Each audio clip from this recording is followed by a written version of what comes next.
A cúpula do BRICS, bloco composto por Brasil, Rússia, Índia, China e África do Sul, está reunida nesta semana para discutir temas para o fortalecimento e expansão do grupo. Segundo o governo sul-africano, 23 países já pediram para ingressar no BRICS.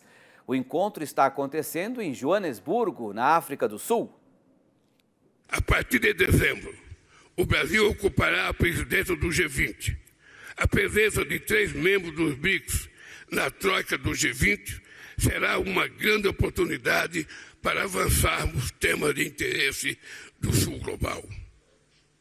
Já contamos com a participação da África do Sul, mas a representatividade do grupo será ampliada com o ingresso da União Africana e de outros países do continente. Outro destaque no discurso do presidente Lula é a adoção de uma moeda comum para o grupo. Por essa razão, tenho defendido a ideia de adoção de uma unidade de conta de referência para o comércio que não substituirá nossas moedas nacionais. É necessário a necessidade de financiamento não atendida dos países em desenvolvimento continua muito altas.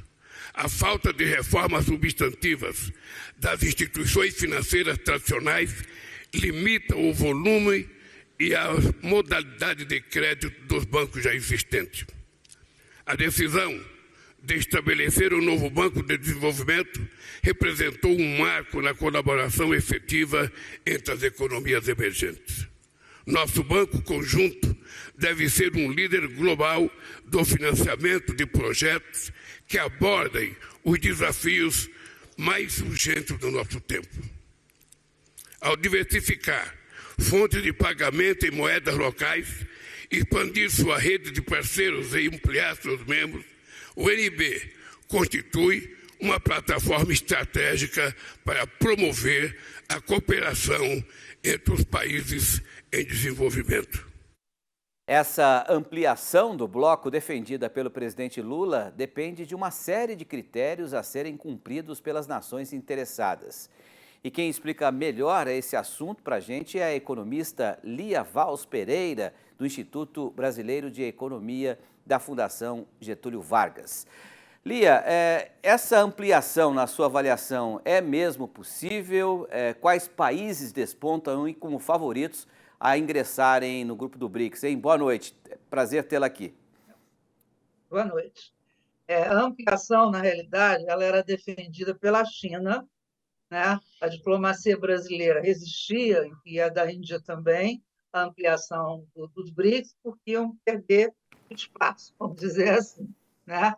Mas aí resolveram, né, aceitar a ideia da ampliação, né? Porque a ideia é que se você está num projeto de dar fortalecimento ao Sul Global, faz sentido ter mais países. Né? A preocupação um pouco da diplomacia era isso não virar uma frente anti-ocidental. E da Índia também, porque são países que querem dar uma mensagem de neutralidade, né? Ainda mais nesse momento de tensão entre China, Estados Unidos e guerra na Ucrânia. Né? Os critérios, eu acho que são aí, vão depender muito dos países. Né? Eu não poderia dizer quais são os critérios ideais. Isso é uma solução política. Né? Eu acho que o Brasil defende que não entre tantos países assim. Né? Eu acho que o presidente até acionou a ideia de entrar a Argentina, né? O apoio à Argentina, né? A África do Sul apoiar um africano, né? Mais algum país asiático, mas eu acho que, num primeiro momento, né? Ainda mais que você estava parado com o movimento dos BRICS, eu acho que essa ampliação tem que ser criteriosa. Né? Agora, entrar para o banco dos BRICS, aí sim, pode entrar mais a interesse. Né? Se pertencer ao banco dos BRICS, não precisa pertencer ao bloco BRICS. Mas o bloco BRICS tem que, eu acho, que fortalecer um pouco mais quais são as diretrizes que ele quer tomar. Agora, o presidente Lula disse também que o BRICS já ultrapassou o G7 em relação ao PIB, até muito em função da presença da China, né? Isso pode criar algum tipo de problema, de antagonismo entre esses dois blocos nas relações comerciais ou não? Não, acho que o fato de ultrapassar, né? Inclusive, o nome BRICS vem de um exercício feito por a gente fala, econometrista, que projetou que em 2050 os quatro, né, fora a África do Sul, iam ter um PIB maior do que o G7 no conjunto, né, embora com uma renda per capita menor. Né? Acho que esse não é realmente um problema. Né? Mesmo que cresça, vai crescer muito em função também da China, da Índia que está crescendo. O fato de ter crescido não é esse o ponto de antagonismo entre o bloco dos BRICS, né, a gente chama de bloco, não é efetivamente um bloco, e um outro grupo, tipo G7. Nem, Não é a questão. nem em relação ao Brasil, que é uma força motriz muito forte na parte sul do mundo, né, do globo, nessa relação entre Estados Unidos e China, por exemplo, teria algum tipo de problema? Não, aí eu acho que é aí que eu estou falando, que acho que o Brasil tenta manter a sua posição de neutralidade. Qual foi a importância dos BRICS? Né, os BRICS, depois, né, tinha essa proposta, realmente, depois da crise de 2008, você teve a primeira reunião formal, em 2009, uma ideia, a percepção dos países, né, que a ordem internacional precisava ter a presença desses novos países fortes, né, emergentes, né, que a crise, inclusive, não aconteceu a partir desses países, e que eles queriam mais espaço no cenário internacional.